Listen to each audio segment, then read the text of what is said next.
finalmente chegou a primeira etapa da Fórmula 1 de 2023. Começou como muita gente imaginava, mas tem algumas coisas interessantes que aconteceram na corrida que a gente vai acompanhar alguns detalhes com gráficos, como a gente faz no pós-corrida. Então, primeiro, em Bahrein, uma pista muito abrasiva, isso aí dificulta um pouco a vida da Ferrari, que sempre sofre, né, com o desgaste dos pneus. Vamos falar um pouco antes, rapidamente, aqui pela classificação. Sérgio Pérez andou sempre muito perto do Verstappen. Só que olhando uma on-board da classificação dos dois, eu tinha a impressão que o Sérgio Pérez estava com um pouquinho menos pressão aerodinâmica que o Verstappen, ou seja, com um carro talvez um pouquinho mais acertado para a classificação do que para a corrida, no meu ponto de vista, por isso que ele chegou tão próximo assim do Verstappen na classificação, só que o Verstappen com um carro melhor para parte da corrida. O Leclerc mandou muito bem, que foi muito estranho, que a gente viu pela primeira vez. Ele tinha, sim, ficou ali a menos de um décimo do Pérez, um décimo e meio, e dois décimos e pouco do Verstappen. Ele tinha mais um jogo de pneu para colocar e decidiu pela primeira vez que ele não briga pela pole. Para mim estava muito claro a estratégia. Eles no passado sofreram muito na corrida, largava em primeiro, caía para trás. Então eles sabiam que tinha uma dificuldade. Eles precisavam do pneu zerinho. Todo mundo já tinha usado o pneu zero. Então, quando eles vão, no caso, no pneu macio, tem equipe que faz isso de propósito, dá uma volta rápida no pneu, a borracha fica um pouco mais dura para durar um pouquinho mais. Quando você vai com o pneu no brilho, que é o que fez o Leclerc, ele tem uma aderência muito boa logo nas primeiras, uma, duas voltas, então ele tinha que atacar logo no começo, só que depois desgasta um pouco mais. Era uma chance que ele tinha de brigar pela primeira volta. Então, vamos falar um pouquinho do resto aqui, principalmente da molecada. Gasly com o sábado foi completamente domingo, o Ocon andou muito bem, largando de nono. O Gasly largava em 17º, foi penalizado, caiu lá para trás para último. Magnussen, o Hülkenberg também, o piloto novo, o Hülkenberg na classificação mandou muito bem, largando em 10º. E depois, outro que eu achei que andou bem foi o Sargent, que andou muito próximo do Albon aqui, de 15º para 16º, a 2 décimos para a primeira corrida, muito bem. Piastri vinha legal, ele acabou ficando mais para trás. No segundo jogo o pneu não conseguiu melhorar muito bem, mas andou bem na corrida, nem tanto teve problemas. Vamos para a corrida então. Os dois carros da Red Bull aparentemente sobrando na frente, uma largada tranquila, o Pérez embargou muito bem. Aí o Leclerc realmente fez o que ele teria que fazer, né? Aproveitou o pneu zero, foi um pouco para cima aí, deu uma mergulhada, freou lá para dentro, aqui na curva 1, e acabou ganhando já a posição do Pérez, fez o que tinha que ser feito. O Alonso, até então, estava tudo certo, né? Ele estava na frente das duas Mercedes, estava logo aqui, você vê Hamilton e Russell logo atrás dele, só que a história quase acabou ainda na reta, né, do fundo, na primeira volta. Você vê uma história aqui que o Lance Stroll acabou acertando o Alonso, só que eu até brinquei na transmissão que foi uma estrolada, que ele viajou na maionese, não foi punido e tem um motivo por isso. O Alonso teve parte da culpa com isso aí, né? O Stroll vinha defendendo aqui do Russell. O Russell freou lá para dentro. E a mesma coisa, ó, aqui o Hamilton para cima do Alonso. O Alonso mergulhando para dentro e o Russell mergulhando pelo lado de fora aqui do Stroll. Chegou aqui, já tinha feito a ultrapassagem em cima do Alonso, e aqui ele foi buscar uma freada lá na frente, lá no fundo, para evitar a ultrapassagem do Russell, e que acabou, você vê como nessa posição, você vê o Alonso aqui, ele já tomou ultrapassagem. Qual é a ideia dele? Frear um pouco mais e sair reto, para tentar ganhar uma velocidade e passar na reta seguinte, na saída da curva. Então ele parou o carro um pouco demais. Esse aqui freou um pouco lá na frente, olha como o Russell vinha mergulhando lá para dentro. Então você vê, né, o Stroll já está posicionado por dentro aqui, o Alonso por fora, tinha deixado espaço, mas de repente ele vem para dentro, os dois encostam. Deram muita sorte, os dois. Podia ter rodado os dois, podia ter furado o pneu do Alonso, por muita sorte, não acabou na primeira curva, os dois carros da Aston Martin. Aqui você vê o toque, o Stroll já corrigindo o Alonso sem saber quem tinha batido nele. Depois que soube, ficou quieto, não reclamou. A corrida segue, prova 2, já dava pinta, né, que o Verstappen estava tranquilo, ele de cara conseguiu abrir aquele 1 segundo para não deixar o Leclerc vir com a asa móvel, e depois indo um pouco mais para frente, Verstappen começa a abrir, era meio segundo, 6 décimos, 8 décimos por volta, ele vinha muito forte no outro ritmo, o Pérez próximo, pressionando o Leclerc sem conseguir passar, né? Ele ia ter que tentar uma estratégia diferente. E o Alonso, naquele toque, né, que ele teve no começo com o Stroll, ele acabou sendo ultrapassado pelas duas Mercedes, e isso atrapalhou demais a corrida dele, e até a chance depois lá para o final, que eu acho que ele poderia, se tivesse ficado na frente, poderia até ter ultrapassado o Leclerc caso ele não quebrasse. Mas vamos seguir na prova. Logo de cara, o Verstappen começou a reclamar que tinha um problema na redução das marchas. Isso acontece por alguma parte eletrônica. Hoje, né, os pilotos, quando eles reduzem o ponta-taco, né, o que sobe o giro do motor, é tudo feito eletronicamente. Então, ele estava provavelmente tendo algum probleminha ali, mas acabou não afetando muita coisa, não. Na volta 10, o Verstappen começa a reclamar nas trocas de marcha para baixo, reduzindo, falou que estava travando um pouco a roda traseira. Isso acontece algum problema eletrônico, que manda a informação errada, a marcha começa a entrar muito cedo ou sem o ponta-taco, que é tudo feito de uma forma eletrônica, mas acabou que melhorou um pouco, não ficou perfeito, mas ele conseguiu ir levando dessa mesma forma. Na volta 13, Leclerc sempre, né, conseguindo brigar com o Pérez ali, mantendo um segundo e meio, às vezes o Pérez encostava um pouquinho, e o Alonso para cima do Russell, só que o problema é que o Alonso conseguia chegar no Russell, mas também era difícil de ultrapassagem, mesmo sendo mais rápido. Na volta 13, a gente já viu o Hamilton indo para a box, um pouco antes da hora, já mostra que a Mercedes tem um consumo de pneu um pouco maior do que o normal. E na volta 13, a briga de Alonso com o Russell, né, o Alonso consegue finalmente, depois de atacar bastante, o Russell fazer a ultrapassagem na pista, e aí, nesse momento, ele começa realmente a virar rápido e mostrar que tinha um carro bem superior do que o da Mercedes. Completa ultrapassagem para cima do Russell, daí, na volta seguinte, vem Leclerc para a box, né? Então mostra também que já era esperado o Leclerc, porque lembra, ele saiu com aquele pneu no brilho, então ele sim poderia ser o primeiro carro a parar, porque tinha uma condição de pneu um pouco diferente, né, do resto do grid, faz uma parada e volta para a pista com os pneus duros. A estratégia que todo mundo falou, não vi nenhum comentário diferente, eles mostravam como melhor estratégia pneu macio, duro, macio, ou macio, duro, duro, ou macio, médio, duro. Nunca alguma coisa diferente disso aí. Então, dava a pinta aqui que eu imaginava que ele ia para o duro, tentar dar uma esticada longa para voltar para o macio no final.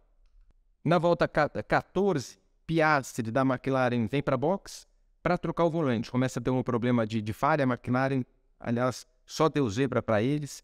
Eles trocam o volante, colocam outro, não adianta. Depois da pós-corrida, eles acabaram falando que o problema estava logo na parte de fiação para baixo do volante, quer dizer, não adiantava trocar o volante, que o problema não ia resolver, o Piastri acabou ficando de fora. Aí, depois da volta 15, vem o Verstappen, e para surpresa de todo mundo, ele saiu do pneu macio para colocar outro macio. E eu concordo que na hora eu fiquei um pouco perdido, que para mim, assim, se você é um líder, está mais rápido que todo mundo, está sobrando, não precisa arriscar uma estratégia diferente. Então, isso mostra a confiança que tinha a Red Bull. No final das contas, depois, lá para frente, eu fui entender o porquê que eles fizeram isso, mas no começo pegou todo mundo de surpresa, que ninguém imaginava, de fato, que eles iam entrar na pista nessa condição. Não só ele, com o Pérez, né? O Pérez veio na volta 18, conseguiu dar uma esticada. O que ele estava tentando fazer, sabe? Ele viu o ritmo lá do Leclerc, então ele precisaria parar, sair com uma condição melhor de pneu e também no pneu macio muito mais novo. Então ele tinha aí a chance de atacar o Leclerc e passar com facilidade. Então às vezes eles descasam um pouco o pneu do concorrente principal para quando ele chegar no concorrente ele tem que ter uma vantagem muito grande para conseguir a ultrapassagem. Se está de igual para igual, mesmo sendo um pouco mais rápido, é difícil essa ultrapassagem. Nesse momento aqui então, a gente já Verstappen e Leclerc na volta 23, aí Pérez já a 1.9, chegando bastante no Leclerc, e lá para trás, os dois carros da Williams. Outra coisa que chamou a atenção, os únicos pilotos que durante os treinos usaram os pneus duros foram Williams e Red Bull. Até nos treinos eu comentei isso aí, Estranho, né, o piloto, uma equipe, não decidir ir com o pneu duro e, né, colocar só na hora da corrida, porque como é que você vai saber como é que se comporta esse pneu? Todo mundo fez isso, não colocou, só que esses dois carros colocaram e eles foram os que usaram o duro no meio do caminho. Depois a gente foi entender o porquê todas as outras equipes não colocaram, para ter um pneu duro no brilho. Vamos lembrar aquilo que eu falei no começo. O que fez o Leclerc? Pneu macio, no brilho ele gruda um pouquinho mais do que um macio já com uma volta rápida. Eles fizeram isso lá no pneu duro. Vamos colocar o duro, só que ao invés de pegar um pneu duro que já andou no treino, deu umas 4, 5 voltas, não, a gente põe tudo zero, que ele vai estar um pouquinho mais mole e a gente consegue tirar um proveito desse pneu duro. Então, isso tanto a Williams como os carros da Red Bull fizeram. Volta 25, a gente vê o Alonso indo para cima do Hamilton e ele já falou aqui no rádio, né? O Alonso falou, a gente está contente com o que você está fazendo, né, administrando o desgaste de pneus. Então ele falou, não, com certeza eles têm uma degradação maior que a minha, agora vamos ver o que acontece se eu vou ir para cima. Os pilotos, lembrando, se ele sai acelerando direto, né, nível classificação, eles destroem o pneu rapidinho. É muita potência nos carros de hoje, com muito peso, diferente do que tinha lá para trás. Então, às vezes, nem só acaba o pneu, ele sai da temperatura ideal, passa de uma temperatura e ele começa a escorregar. Ainda tem borracha, mas começa a escorregar. Então, por isso que eles ficam andando de propósito no ritmo mais tranquilo para chegar na hora certa, poder atacar e aproveitar uma hora que o piloto da frente está com o pneu superaquecido, está com o pneu mais velho, e aí é a hora de atacar.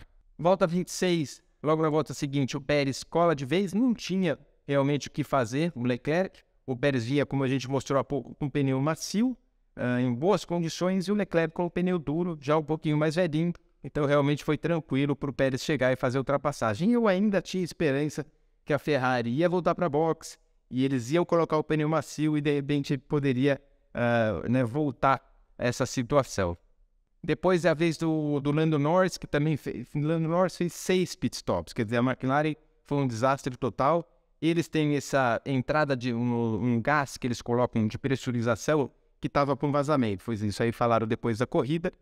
Então ele tinha em torno de 10 voltas só desse gás. Esse gás é o que pressuriza as válvulas de admissão. Ao invés, para quem gosta, que conhece um pouquinho os carros de Fórmula 1 já há muitos anos, não tem as molas de válvula. O que segura a válvula lá é um ar comprimido. Então, quando você tem alguma vazão no sistema, a equipe sabe antes de começar a ocorrer o problema, eles têm que parar. Continuaram andando, por quê? Como tem pouco treino, tiveram problema nos treinos, ele foi andando para pegar a quilometragem do carro e passar a informação do carro, mas terminou lá para trás. Aqui você vê justamente onde ele engata a mangueira desse gás comprimido. Outro que teve um dia horrível foi o Ocon. O Ocon, para quem lembra, ele tomou 5 segundos de penalização por largar fora da área ali exata, né, da largada. Saiu no lugar, os comissários deram 5 segundos. Ele foi cumprir, só que nisso ele também bateu, quebrou um bico. Foi trocar o bico, a equipe trabalhou no carro antes dos 5 segundos, com 4 segundos e meio. Aí foi obrigado a voltar para cumprir mais 10 segundos. Aí nessa de eu cumprir 10 segundos na saída, ele queimou a velocidade. E toma mais 15 segundos depois. Quer dizer, 3, dava para chamar música para o Fantástico essa aí. Fez uma bela lambança. O Ocon não estava no dia dele realmente. Tudo que foi bom no sábado, que eu dou melhor companheiro de equipe, no domingo ele vacilou. Aí veio o Hamilton para o segundo pit stop. Na verdade, ele nesse momento queria ter esticado essa andada dele, que ele falou que nesse momento o carro estava bom, mas a equipe chamou para não ser ultrapassado pelo Stroll, que vinha numa condição talvez diferente. O Stroll parou na mesma volta, então ele seguiu uma tática da equipe sem querer muito, e nisso também veio o Russell. Só na volta 37 que o Verstappen resolve parar, aí sim, para colocar os pneus duros. Então ele inverteu toda a situação, né? Ele colocou os dois macios para depois colocar o duro lá para frente. E daí você vê nesse momento aqui, ó, praticamente todos os pilotos, até aqui, só esses últimos aqui embaixo, não estavam com os pneus duros, que era realmente o esperado de eles usarem esse meio do caminho, mas que a segunda parasse e viessem com um pneu macio, mas acabou não acontecendo. É uma pista de asfalto muito velho, e que eles decidiram trocar essa estratégia porque viram que se colocasse pneu macio para o final, eles não iriam aguentar. Volta 37, começa a brincadeira do Alonso, né? O Alonso para cima do Hamilton, vinha numa condição bem melhor também, né, de pneus e de carro nesse momento. Uma disputa muito legal, né? A gente voltar a ver Alonso se pegando com o Hamilton, assim, vamos lembrar o começo da carreira do Alonso, do Hamilton. O primeiro ano do Hamilton foi junto com o Alonso, já se pegaram de pau lá logo no primeiro ano, empataram no campeonato, logo em segundo lugar. Então o Alonso mandou muito bem, né, ele fez uma finta ali, o Alonso por fora, como se fosse mergulhar por fora, ele acabou se protegendo, né, ele ficou de um lado, aí o Hamilton foi para o lado de fora para tentar proteger, e ele mergulhou pelo lado de dentro e acabou fazendo ultrapassagem num lugar que não se passa muito, né, meio no miolo ali, na curva 11. Então andou muito bem, foi muito legal. E logo em seguida da Ferrari com o Leclerc, que poderia, né, ter quem sabe, pelo menos tentar se manter ali, era um terceiro lugar garantido, e acabou quebrando um problema de bateria, foi falado depois. Lembrando que o Leclerc trocou de bateria e eletrônica antes da corrida, quer dizer, a Ferrari tem um novo problema, talvez não tão grave quanto no ano passado, que quando começou a estourar turbo e motor, eles tiveram que abaixar a velocidade de potência, tirar um pouco de potência para os motores ficarem mais confiáveis. É o problema mais de bateria e eletrônica, então não deve ter uma queda de performance, mas o fato é que o Leclerc caiu e ficou fora da corrida. Nesse momento, Alonso começou a ir para o Sainz. Começou, né, o carro do Alonso começou a ficar muito forte, estava 10 segundos para trás do Sainz, grudou nele, a equipe falou para o Sainz, tenta acelerar, tenta né, ir para cima, só que ele falou, se eu acelerar demais, o quanto dá, os pneus vão acabar e eu vou ter que parar no boxe. Então ele tentou se proteger do jeito que dava, no mesmo lugar onde o Alonso atacou o Hamilton, ele foi para cima do Sainz, só que de uma forma invertida, né? O Sainz protegeu o lado de dentro da mesma curva, ele fez a tomada e saiu tracionando na reta oposta e conseguiu ultrapassagem. Outra bela manobra aí do Alonso, muito legal, e a partir daí o Alonso estava bem de boa, tranquilo. Aí o final da prova a gente já conhece, o Verstappen foi tranquilo, agora tem uns gráficos interessantes para mostrar para vocês. Verstappen tranquilo, 12 segundos na frente do Pérez, depois Alonso, Sainz, Hamilton, Stroll e Russell. Russell meio apagado, né? Foi o primeiro, hoje a gente pode embutir já a Aston Martin como equipe do bolo da frente. Eu acho que depois vem as outras, né? Começando pela Alfa Romeo, que o Bottas mandou muito bem, e o Gasly, que fez uma corrida espetacular. A grande comemoração ficou pelo lado do Alonso, comemorou muito mais do que o Verstappen. O interessante desse gráfico que mostra que o Alonso conseguiu manter, ó, você está vendo que está na mesma, quase paralelo aqui, o gráfico dele com o Verstappen. Tudo bem que o Verstappen estava tirando o pé, estava mais rápido, mas ele, olha em relação aos outros, como, né, principalmente a Ferrari do Leclerc, que se não quebrasse, talvez ele poderia sim, ia chegar próximo do Leclerc, ou dizem aí, né, o pontilhado aqui, que eles criaram também para o Leclerc, poderia até chegar na frente. Eu acho que ia chegar próximo, mas não passava. Das paradas, né, o que deu para perceber? A gente viu o Verstappen colocando os dois pneus macios, né, os vermelhos, foram praticamente dos carros da frente os únicos que fizeram isso, e depois a Ferrari e o restante optaram ir para os pneus duros. E a diferença do Alonso, que ele pegou, né, a diferença dele para o Sainz, você viu que o Sainz parou na volta 31, o Hamilton na 31, o Stroll na 30. Então, qual foi a estratégia da equipe? Parar ele só na volta 34, para quando ele voltasse, ele ter um pneu em melhor condição. Então, por isso que também o Alonso voltou tão forte. Nesse gráfico aqui é interessante que você vê nas cores invertidas, o Sainz é o azul, o Verstappen é o vermelho, e você vê o quanto que o Verstappen já, depois que o Leclerc quebrou, o quanto que ele estava tirando o pé. Ele super de boa, tira o pé antes. Você vê aqui o acelerador, tira o acelerador antes, freia muito pouco e mesmo assim consegue sair tracionando e todo final de reta economizando. Então é uma forma que os pilotos têm de economizar o carro, e você vê que boa parte da corrida ele estava andando muito de boa, ou seja, está sobrando os carros da Red Bull. Final que a gente já falou aqui, uma referência de tempos, esse negócio do Sérgio Pérez ter chegado a 11 segundos do Verstappen, para mim, se o Verstappen acelerasse, essa diferença ia ser maior ainda. O Alonso, né, praticamente a 38 segundos do líder, mas que a gente vê o bolo da frente até aqui, né, que é onde é bem o Russell, que está a 55 segundos do primeiro, depois já cria um espaço grande, né, de 1 minuto 12 para o Bottas. Então o piloto do dia foi sem dúvida o Alonso. Outro que mandou muito bem foi o Gasly, vindo de último, chegando em nono, e que chamou a atenção também dos estreantes. O Logan Sargent chegando em 12º para o Williams, mandou muito bem, uma corrida limpa, sem fazer besteira. Nick De Vries, tudo bem, chegou ali em 14º, não chamou muita atenção. E o Hülkenberg também, que tinha feito uma corrida boa, uma boa classificação, não foi muito bem em 15º. Próxima corrida em 2 semanas, essa eu não vou estar, vai estar o Max Wilson, eu vou estar correndo na Copa Truck em Goiânia, mas é uma pista completamente diferente, que pode se mudar, né? Vamos lembrar, a grande diferencial dessa pista é que ela consome muito pneu, então quem sabe numa pista que não consuma tanto pneu, a gente vai ter uma Ferrari um pouco mais próxima, mas vai ser difícil de bater essa Red Bull. Valeu, até mais.